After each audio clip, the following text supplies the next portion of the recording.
is in your hands. And when America votes, America will be heard. And America's heard. I believe the message be loud and clear. Et oui, les Américains ont voté aujourd'hui. Qui sera le prochain président? On aimerait bien savoir. Joe Biden ou Donald Trump. Nous sommes avec nos invités ce matin. Philippe Karsenty est avec nous. Bonjour. Vous êtes porte-parole français des Républicains in France, conseiller ancien, pardon, à chaque fois. Didier Moutou est avec nous, porte-parole des démocrates de France pour l'Île-de-France. Bonjour. Bonjour. Et Stéphane Marchand, rédacteur en chef pour l'Écho. Et vos appels, bien sûr, 0826 300 300. Et vous continuez de commenter sur les réseaux sociaux. Oui, absolument. Merci en tout cas à tous d'être avec nous. Vous allez avoir la parole. Je parle en fait pour l'ensemble des auditeurs dans un instant. On va voir déjà aussi dans les deux camps comment vous percevez les choses. Peut-être à Didier Moutou qui est en fait à distance et quand même avec nous. On a vu dans sa première déclaration donc Joe Biden qui essayait de garder la confiance, mais on sentait bien qu'il y avait quand même quelque chose d'un peu cassé. Quel est votre sentiment là en fait? Déjà, bonjour, merci de me recevoir. Écoutez, le décompte n'est pas fini, loin de là. Non, bien sûr. Et donc, toutes les voix doivent être comptées avant de pouvoir avoir des résultats qui soient fiables et qui soient publiés et reconnus de tous. Donc, c'est le travail qui doit être fait par les élections les commissions électorales. C'est en cours, c'est un travail de longue haleine qui demande beaucoup d'attention. Faisons leur confiance. Le processus démocratique est en route. C'est déjà une belle victoire parce que reconnaissons le taux de participation qui est historique et ça montre bien que nos amis et nos collègues républicains ils avaient une frayeur de ce mythe de devoir perdre s'ils étaient face à une population qui votait de manière assez forte. Ce n'est pas le cas. C'est bel et bien un mythe. Ils sont tout à fait capables, comme tout le monde, de gagner des élections ou d'en perdre. Donc ce mythe, comme beaucoup d'autres qu'ils véhiculent, est tombé aujourd'hui. Donc kudos aux électeurs qui se sont rendus aux urnes en avance et sur place hier. Maintenant, attendons que le processus suive son cours et comptons toutes les voix comme elle se le doit. Oui. Qui pourrait être long, Didier Moutou, Philippe Karsenty, ça pourrait être long justement, non? Alors, je partage l'avis de M. Moutou. En revanche, moi j'ai l'habitude de penser qu'il y a une élection il y a un jour. Et je trouve que c'est dommage qu'on n'arrête pas le compte des votes aujourd'hui ou demain éventuellement, mais nous dire qu'on va encore récupérer des voix qui vont arriver dans 10 jours, dans 15 jours, je pense que c'est absurde. Mais c'est le système. Non, c'est un système qui est un petit peu vicié, puisque moi ce que je peux vous dire, c'est que si en France, par exemple, dans 6 mois, on a des élections régionales et qu'on se dit on va voter par correspondance d'abord, je pense que en France, on n'accepterait pas. Mais est-ce que vous imaginez qu'on dise, attendez, le jour du vote, c'est le 10 avril, mais attendez, on va attendre 1 semaine, 2 semaines, 3 semaines. C'est ensuite très facile. Et ce qui est très étonnant, c'est que cette nuit, dans les États où... Dans certaines villes démocrates, on a dit on arrête de compter, on verra demain. Donc tout ça, ça peut... Vous vous souvenez quand même de ce qu'on a vécu à Paris, par exemple, avec les faux électeurs, les machins, etc. Donc on sait ce que c'est que la fraude électorale. On sait ce que c'est que les bulletins dans les chaussettes. Il y a un système qui est en place, il est valable en fait pour tout le monde, quoi. Parce que bon, si je vous suis par là, par exemple, Philippe Karsenty, la dernière fois, il y avait eu plus d'électeurs pour Hillary Clinton et c'est bien Donald Trump qui a été élu président. Oui, mais ça c'est la Constitution américaine. Bien sûr, c'est le système. En fonction des grands électeurs. Mais je trouve que c'est un petit peu dommage qu'on n'arrête pas, parce que qui va décider à un moment donné de quand on arrête de compter? Donc c'est pour ça que je pense qu'il est à un moment donné, il va falloir dire stop. Stéphane Marchand, justement, vous avez été correspondant aux États-Unis, vous connaissez ça aussi parfaitement. C'est vrai que c'est complexe en fait, ce système, quoi. C'est un système très complexe.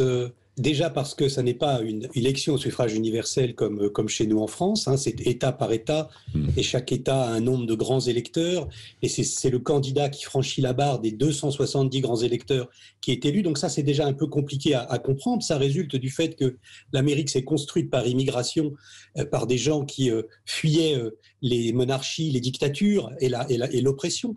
Et puis, ça se complique encore avec ce que vient de dire Monsieur Karsenty, par cette histoire de vote à l'avance, de vote par correspondance, qui prête évidemment, qui prête le flanc à des accusations de fraude et qui ne cessera jamais de prêter le flanc. Donc ça jette le discrédit sur le système, ça risque de jeter le discrédit sur le résultat qui finira quand même par être annoncé dans quelques jours, et par conséquent, ça jette le discrédit sur la démocratie américaine. Et Stéphane Marchand, dans quelques jours, ça peut être plus long que ça, non ?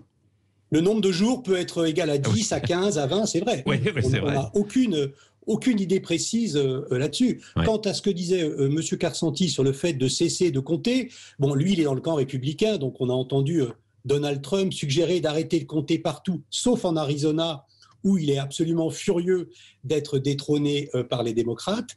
C'est un petit jeu qui va durer.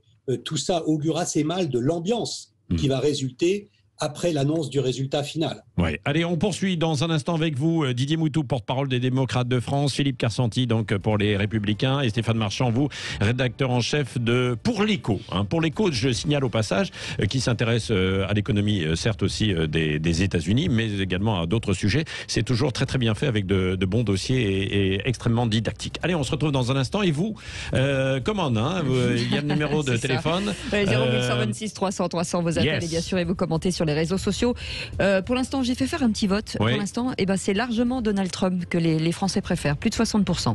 Plus de 60%. Ils auraient voté pour Donald Trump. Ouais, Voilà, on en reparlera bon, alors dans ça, quelques ce ne sont instants. pas tous les Français. Ce sont des auditeurs, évidemment, sur les réseaux c'est sur sociaux. un vote sur les réseaux sociaux. Yes, come on Sud Radio. Yes, let's go. Il est américain, c'est fou. Hein. Sud Radio. Sud Radio. Le Grand Matin Sud Radio, 7h-10h, Patrick Roger, Cécile de Ménibus. Et nous sommes toujours en direct ce matin, 9h31, spéciale élection présidentielle aux États-Unis. Stéphane Marchand est avec nous, rédacteur en chef de Pour l'Écho. Didier Moutou, porte-parole des démocrates en France pour l'Île-de-France, et Philippe Karsanti, porte-parole français des Républicains en France. Moi, j'ai une question pour vous. Est-ce que finalement, on disait que le premier vote de Trump était peut-être quelque chose de peu, un choix un peu pas vraiment confirmé par les États-Unis. Le fait qu'on vote pour lui une deuxième fois, est-ce que ça confirme vraiment que ce que veulent les Américains finalement? Oui, et d'autant plus que depuis 4 ans, Trump a subi une véritable guérilla médiatique. On a tenté un putsch médiatique contre lui, je dis un coup d'État médiatique à chaque fois. Il n'a pas eu un jour sans qu'il n'ait été attaqué de toutes parts. Et donc, malgré tout cela, que ce soit médiatiquement, que ce soit juridiquement, tout ça, il a gagné. Enfin, il a gagné, c'est pas encore fait. Mais en tout cas, au moins, on va dire que à ce moment-là, on peut dire qu'il est plus ou moins à jeu égal. Donc, malgré toutes ces attaques, c'est déjà pas mal d'être arrivé là. Et on va partir au standard directement ce matin avec Valentin qui nous appelle au 0826 300 300. Bonjour Valentin. Bonjour Valentin. Bonjour à tous, Patrick Roger, Cécile de Ménibus et à tous les invités. Bonjour. On vous écoute Valentin. Alors, est-ce que vous avez été passionné par cette élection américaine? Passionné, c'est un petit mot. Je pense qu'il n'y a aucun mot pour savoir à quel point j'étais passionné par cette élection. J'ai fait une nuit blanche assez difficile pour suivre les élections. J'ai trouvé ça très long et d'ailleurs, comment dire, les médias français ont pris l'angle des élections américaines d'une façon assez étrange. Parce qu'en fait, si vous voulez, je regardais à la fois la télé, les médias français, et je zappais entre tous, et par le téléphone et le PC, les médias américains. Et dans l'ensemble, quand on voyait les médias américains, je trouvais qu'ils annonçaient beaucoup plus régulièrement les scrutins dans chaque État. Et on voyait vraiment que Donald Trump, il y avait une vague rouge. Enfin, franchement, moi, je trouvais ça évident. Et en France, on a été assez tardif. Alors, je pense par envie, je dirais, pour se donner bonne conscience, sauf que là, j'ai envie de dire à tous ces médias français bien pensants et de l'établissement, vous avez pris une bonne leçon d'humilité. Et bien fait pour vous, franchement bien fait pour eux. Parce qu'en fait, ce qu'on a appris dans ces élections américaines, c'est ce qu'il y a de bon, c'est pas ce que les médias souhaitent, c'est ce que le peuple américain souhaite. Et le peuple américain, lui, s'est exprimé. Donald Trump a réussi un pari fou, c'est de mobiliser son électorat. Parce que, on l'a dit, aujourd'hui, par rapport au premier sondage et les premiers votes qui ont été ressortis, le scrutin américain a mobilisé énormément. Il y a eu un record là-dessus.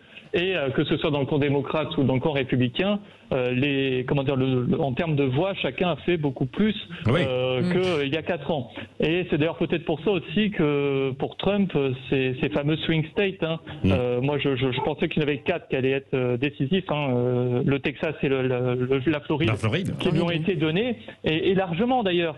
Là, vous savez, là je viens de voir un tweet de sa porte-parole Kayleigh McEnany, alors je suis désolé, je ne sais pas le prononcer à l'américaine, c'est assez compliqué, mais un tweet assez intéressant. Elle faisait un comparatif. Là, par exemple, vous savez, alors bien évidemment, on va rester prudent, même si pour moi ça paraît être une évidence, mais elle évoquait les 3 swing states qui restaient, le Wisconsin, le Michigan et la Pennsylvanie. Elle a fait un comparatif des votes. En 2016, il y avait 22 748 écarts entre Hillary Clinton et Donald Trump. À l'heure actuelle, avec 77% des bulletins dépouillés, il y a 104 963 voix d'écart. Le Michigan, en 2016, 10 704. En 2020, quasiment 290 000 avec 61% des bulletins dépouillés. Et la Pennsylvanie, alors là, c'est incroyable. En 2016, il y avait 44 000 voix d'écart. Et là, on est quasiment à 700 000 voix avec 66% des bulletins. Oui. Qu'est-ce que cela veut dire? Simplement, en une phrase, ça veut dire qu'en fait, les démocrates ont arrêté de dépouiller les voix parce qu'ils ont vu qu'ils perdaient. Ils veulent déstabiliser ces élections, alors que tout au long de la campagne, on a dit que Trump était quelqu'un d'antidémocratique, qui ne respectait pas les républicains. Et il a gagné, et en plus, il a gagné avec la manière. Il a gagné. Ah, attendez. Valentin, c'est pas fini quand même. Bien sûr, c'est pas fini. Mais moi, je vois pas, si vous voulez, quand vous avez au-delà de plus de 50% des voix avec des écarts qui sont beaucoup plus considérables, je ne vois pas comment lui pourrait perdre, en fait, si vous voulez. Il a déjà gagné 2 gros swing states, il a quasiment tous les États. Le seul qu'il a perdu, c'est l'Arizona. À un moment donné, il faut aussi être réaliste et il faudrait peut-être que les démocrates aient aussi cette humilité parce qu'on leur donnait à plus de 10% d'écart gagnant. Mais au final, aujourd'hui, la vague bleue qu'ils espéraient, notamment dans le Texas, eh bien, au final, ce n'est même pas une vaguelette. Et bien évidemment, le Texas est resté républicain. Oui. Didier Moutou, alors bon, justement, vous entendez Valentin à l'instant qui dit oui, il faut continuer de compter, etc. Il ne faut pas s'arrêter. Les démocrates vont suivre quand même le processus électoral jusqu'au bout, quoi, non? Absolument. Comme ça a toujours été le cas, il n'y a aucune raison, il n'y a aucune velléité d'arrêter. Oui. Les décomptes vont continuer et ils vont s'arrêter quand ils seront quand ils auront été certifiés. Ouais. Est-ce que vous avez pris un coup de massue cette nuit, Didier Moutou, en suivant quand même ce dépouillement progressivement? C'est pas un coup de massue. D'abord, c'est une victoire de la démocratie. Il faut le dire. Les votes ont été là. Les gens ont voté. Il faut reconnaître ces votes. Maintenant, on savait très bien que ça allait être très serré. C'est pas une nouveauté. Et pour revenir sur un point sur lequel je serais d'accord avec Valentin, c'est qu'effectivement les médias, et aux US compris, pas qu'en France, aux US compris, ont laissé penser qu'il y avait une marge qui était beaucoup plus importante qu'elle ne l'est en fait. Et la réalité est là, et elle nous regarde droit dans les yeux. C'est beaucoup plus serré, ce n'est pas terminé, donc attendons de voir les résultats complets, mais c'est un scrutin qui est exprimé, et les résultats seront reconnus par les démocrates, comme ils devront l'être aussi par les républicains, quelle que soit l'issue du scrutin. C'est normal, c'est le processus démocratique. Oui. Est-ce que ça accentue une fracture américaine qui est apparue déjà, Stéphane Marchand? Vous savez, en France, effectivement, la plupart des observateurs affectent de traiter Donald Trump avec une sorte de condescendance un peu méprisante. Mais la conclusion de ces 4 années, c'est que le Trumpisme est une réalité américaine, qui est une réalité décalée parce qu'elle représente une frustration qui est née il y a 20 ou 30 ans. Mais le Trumpisme est une réalité avec laquelle il va falloir compter. Et évidemment, Joe Biden révèle aujourd'hui, avant même que l'on sache s'il a perdu ou gagné, que la grande répudiation n'a pas eu lieu. Il a échoué à prouver aux Américains que Trump était la catastrophe qu'il annonçait, et il s'est révélé un piètre candidat. Il est clair que dans les dernières semaines, Donald Trump a réussi à montrer, il a électrisé l'Amérique, électrisé son électorat, il a électrisé par la division, par l'insulte, par le clivage. Donc c'est une mauvaise électrisation, mais de fait, il a créé l'événement, et Joe Biden a été totalement incapable et assez invisible par rapport à Donald Trump. Mais est-ce que c'est pas justement ça le problème d'avoir fait une campagne contre Donald Trump ? De la part de Biden. De Biden. C'est une erreur parce qu'il a d'une certaine manière fait la publicité de Donald Trump. Son principal argument de campagne était une publicité pour Donald Trump, parce que Donald Trump a installé un climat de division, de tension et d'insulte. Et donc la division que voulait apporter Biden renforçait en fait la mécanique Trump. Et ça, on va voir le résultat. Mais c'est clairement une erreur de campagne. Oui. Philippe Carsanti, pour les Républicains. Je partage certains points de vue. En revanche, il faut quand même savoir où est l'œuf, où est la poule. C'est-à-dire que l'électrisation de la vie politique américaine dépend aussi très largement de la guerre médiatique qui a été menée contre Trump dès le début. Vous savez, cette nuit, je me suis amusé. Enfin, c'est lui qui a commencé quand il a mené sa campagne en 2015 en électrisant les choses, quoi. Je me souviens de ses premiers discours et ses premiers meetings. Pas exactement, c'est que ce sont les médias qui chaque fois le ridiculisaient, le traitaient très très mal.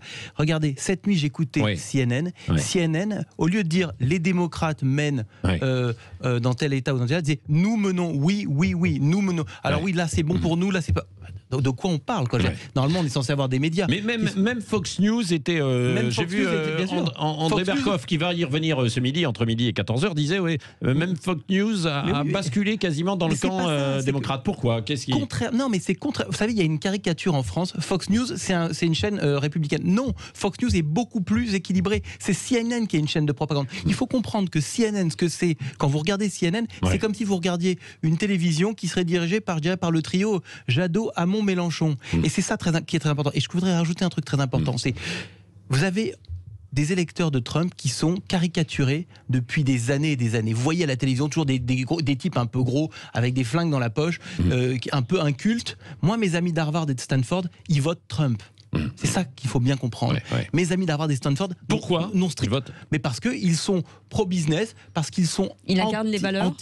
Anti-langue de bois, ils en ont marre de ce politiquement correct. Vous savez, il faut comprendre ce que c'est devenu aux États-Unis. Vous vous rendez compte que maintenant, dans certaines universités américaines, on a des toilettes pour les hommes, des toilettes pour les femmes et des toilettes pour les gens qui ne savent pas ce qu'ils sont. Il y a un moment donné où, quand on doit essayer de faire vivre un pays, on doit essayer d'avancer une économie, si on commence à rajouter et des toilettes pour qui et pour ça, etc., c'est pas le sujet. Vous savez, en France, on rajoute souvent des toilettes pour les handicapés et ça c'est très bien. Mais il y a un moment donné où à la fin, on va vous mettre des trucs impossibles. Donc, c'est pour les jeunes fluents, ces jeunes qui ne se sentent ni garçons ni filles. Qui savent pas encore. Non genrés. Voilà, restez là. 0826 300 300 avec Richard qui nous appelle de Toulouse. Oui, bonjour Richard. Oui, bonjour à vous. Bon, quelle est votre réaction, vous, Richard? Moi, je suis pas surpris, en fait. Je pense que c'est plutôt quelque chose qui était prévisible, même si les médias, c'est vrai, ont beaucoup tapé sur Trump, mais c'est pas ses soutiens, on le sait. Les gros médias et les GAFA, c'est plutôt les démocrates. Et Trump, c'est plutôt l'industrie, l'agriculture. En fait, ce qui fait America First, en fait, il s'occupe d'abord de sa nation. Et on va dire, de l'autre côté, c'est plutôt du mondialisme. Mais, Richard, voilà, vous étiez récemment, je crois, aux États-Unis. Vous êtes rentré il y a 2 mois, Voilà. Et là, vous avez pu mesurer. Vous êtes allé vous balader où aux États-Unis, si je puis dire. Pardon pour le terme balader, mais dans un État bleu. Démocrate, Et dans une ville en plus qui a voté bien bleu. J'ai regardé, ils étaient à 60% pour Biden. Mais pendant que j'étais là-bas, je n'ai vu que 2 panneaux dans les pelouses pro-Biden. Seulement 2. Dans une ville, on va dire, de 30 000 âmes. Et en fait, on réalise qu'en fait, que Biden est un candidat par défaut et que la ferveur, elle était pour Trump. Et des panneaux pour Trump sur les voitures, des gens qui circulent avec des drapeaux. Déjà, il y a 2 mois, on voyait ça régulièrement. Et c'est très bien de signaler que, contrairement à ce qu'on pense, ce n'est pas que des gens qui n'ont pas fait d'études qui vont voter pour Trump. Je connais 2 personnes qui sont professeurs, malheureusement je n'en connais pas beaucoup, 2 professeurs dans une université qui est dans cette ville, qui est une université nationale bien cotée d'ailleurs, qui est plutôt chère, et les 2 votent Trump. Et ne votez pas Trump avant. Et pourquoi? Qu'est-ce qu'ils vous disaient? Quels étaient leurs arguments? Quels sont leurs arguments, Richard? L'argument, c'est en fait que Trump a protégé l'activité aux États-Unis en prenant des mesures qui étaient sûrement des mesures qui vont pénaliser les GAFA, peut-être par des mesures de rétorsion. Mais Trump a fait cette opération-là. Et en plus, comme un de vos invités a dit, c'est remettre certaines valeurs et arrêter cette langue de bois qui aujourd'hui devient très difficile pour agir. Oui, oui. Merci Richard de Toulouse. Didier Moutou, on a l'impression que, alors ce n'est pas fini, hein, peut-être que Biden va gagner, on ne sait pas, les jeux ne sont pas encore complètement faits, mais on a l'impression, en écoutant Richard, avec l'analyse de Stéphane Marchand, et puis et d'autres que l'on avait ce matin en direct des États-Unis, que Biden, il n'a pas fait vraiment campagne, il n'a pas mouillé la chemise, pas suffisamment, quoi. Si, il a énormément mouillé la chemise, il a fait énormément de campagne, et contrairement à ce qui a été dit tout à l'heure, son programme, c'était pas anti-Trump. Il a un programme, il a une plateforme, contrairement à son opposant républicain, dont la plateforme est vide. Ouais. Elle n'est faite que d'improvisation au jour le jour, et on ne sait pas où on va. Et c'est l'une des problématiques de cette présidence, c'est qu'on navigue à vue au jour le jour, et c'est extrêmement difficile, surtout dans une situation de pandémie globalisée. Ouais, ouais. Donc, non, il a effectivement mouillé la chemise. Maintenant, il l'a atteint et il touche un électorat particulier. On l'a vu, ses résultats économiques ne sont pas bons, ses résultats sociaux ne sont pas bons, ses résultats en termes de gestion de la pandémie ne sont pas bons. Ses propos, et ce ne sont pas les médias qui l'ont attaqué, c'est lui qui prête le flanc à des critiques parce qu'il tient des propos qui sont absolument inadmissibles, qui sont des propos de rejet, d'insultes, comme l'a très bien dit Philippe tout à l'heure. Ce sont des propos qui ne devraient pas avoir lieu d'être dans une démocratie. Et c'est pas faire de la langue quand il est président, d'avoir un certain respect pour sa fonction et un certain respect pour ses opposants et pour les citoyens. Oui. Bon, on va continuer ensemble, hein, Didier Moutou, Philippe Carsanti et vous au 0826 300 300 encore pendant quelques minutes. Stéphane Marchand aussi qui va nous dire si, parce que là Didier Moutou dit il n'y a pas de résultats économiques et sociaux. On va voir ça dans un instant. Le Grand Matin Sud Radio 7h-10h, Patrick Roger, Cécile de Ménibus. 9h49, merci d'être avec nous toujours sur cette élection présidentielle. Qui de Joe Biden et ou de Donald Trump remportera cette élection présidentielle? It's not close, not finished. Not closed, comme vous dites, avec Stéphane Marchand, rédacteur en chef pour l'Écho. On va parler un peu d'économie d'ailleurs sur les États-Unis. Didier Moutou, porte-parole des démocrates, et Philippe Carsanti, porte-parole des Républicains ce matin avec nous, et vos appels 0826 300 300. It's Bruno. C'est Bruno. Bonjour Bruno. Bonjour. Hi, everybody. Yeah, fine. Alors, vous êtes justement un grand voyageur, Bruno. Vous êtes allé plusieurs fois aux États-Unis. Comment vous prenez cette élection américaine, ce résultat ce matin? Résultat pas définitif, évidemment. Des tendances. Oui, alors j'ai écouté attentivement depuis hier après-midi les radios publiques américaines via application téléphone, et en fait rien n'est joué. C'est-à-dire que en fait pour moi c'est plus Biden qui a perdu que Trump qui a gagné. C'est-à-dire qu'en fait, la stratégie des démocrates dans pas mal d'États, qui était d'aller sur les minorités noires ou sur les hispaniques, en fait, a échoué. Moi, j'entendais hier un commentaire d'une hispanique d'origine, et en fait, qui disait que, par exemple, ni Trump ni Biden n'ont capitalisé sur leur communauté. Et d'autre part, sur les Noirs, ça a été les effets ont été complètement neutralisés. Donc, en fait, moi, ces scores ne me surprennent pas. Ce qui se passe aussi, c'est que pour que Biden puisse l'emporter de manière sûre, faut qu'il emporte au moins 2 des 3 swing states qui restent en balance. Comme par exemple Pennsylvanie ou Michigan, mais à mon avis Trump est vraiment en bonne position, quoi. Même si par exemple AP, Associated Press, déclare que l'Arizona revient à Biden. En fait, il n'y a que 53% des votes qui ont été dépouillés. Et en fait, cet État ne représente que 8 grands électeurs. Donc, c'est vraiment... et en plus, en écoutant... moi, en ayant vécu là-bas, franchement, Que les gens soient pro-Trump, ça m'étonne absolument pas. Ça m'étonne absolument pas. Pour moi, je résumerais une image simple, c'est que Biden c'est GAFA, Trump c'est America. Donc c'est simple, c'est clair. Sachant qu'en plus Trump a remporté le Texas, la Floride, l'Ohio.